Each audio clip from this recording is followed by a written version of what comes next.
Հայ-ադրբեջանական սահմանին երրորդ երկրի կամ ուժի ներկայությունն այլևս անհրաժեշտ չի լինի։ Բաքվի հերթական պահանջն է, պաշտոնական Երևանն էլ դեմ չէ։ Արարատ Միրզոյանը հոլանդական լրատվամիջոցին տված հարցազրույցում կանաչ լույս է վառել Բաքվի առաջ, քննարկում են հարցը։ Սահմանազատումից հետո Հայաստանում ԵՄ դիտորդական առաքելության կարիքը չի լինի, սահմանին չկան նաև ռուս խաղաղապահները։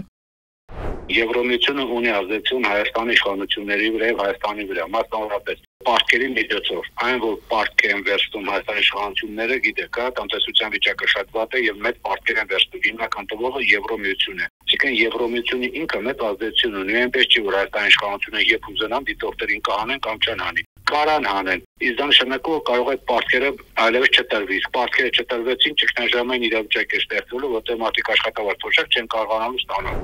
Փոխարեն անվտանգային լուրջ խնդիրներ է տեսնում Արմեն Մանվելյանը, Արցախից հետո հաջորդ կապիտուլյացիան սպառնում է Հայաստանին։ Իրականության մեջ դա Հայաստանի կապիտուլյացիայի հերթական փաստաթուղթն է պատրաստում, որի երկու կետերն են հայցերի հետ կանչը, Ադրբեջանի եւ հայ-ադրբեջան կողմից, բայց ես համոզված եմ, այդ հարցն էլ Ադրբեջանը մեզ կխաբի եւ ինքը ոչ բոլոր հայցերը հետ կանչի, հայցերը հետ կանչի։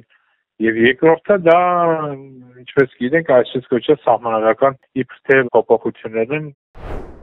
Քաղտեխնոլոգն ասում է, Հայաստանի իշխանությունը չէ, որ որոշելու է ԵՄ ներկայությունը Հայաստանում, ԵՄ-ն ոչ թե սահմանների անվտանգության հարցն է լուծում, այլ Հայաստանում ուրիշ նպատակով է։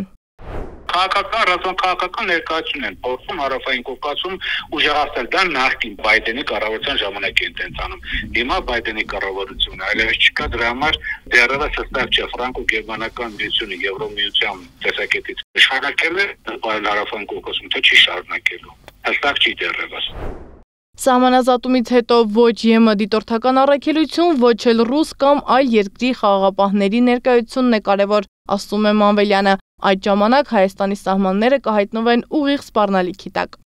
Ես համոզված եմ, որ իհարկե, քանի մեր հարևան Ադրբեջանը, մենք միշտ այդ վտանգի ու սպառնալիքի մեջ ենք ապրել։ Կեղծ թեզերը, որ իբրև ինչ-որ սահմանազատում է մեզ անվտանգային միջավայր կստեղծի, դա բացարձակ սուտ է եւ կես։ Ադրբեջանի ագրեսիան ցույց է տալիս, որ ցանկանում են Հայաստանից հեռացնել յուրաքանչյուր ուժ ու խոչընդոտ, որը կարգելի իրենց մտնել Հայաստանի տարածք, ասում են զրուցակիցներս։ ԵՄ անդամներն արձանագրում են, որ Ադրբեջանը ագրեսիա է սկսել Հայաստանի նկատմամբ, ու որպեսզի ագրեսիան չարձանագրվի, Ադրբեջանն անում է ամեն բան ԵՄ-ին հեռացնելու համար, մաքրելով ագրեսորի իր վարկանիշը։ Սադամ Մակարյան, Նոնա Գևորգյան, ABC Media։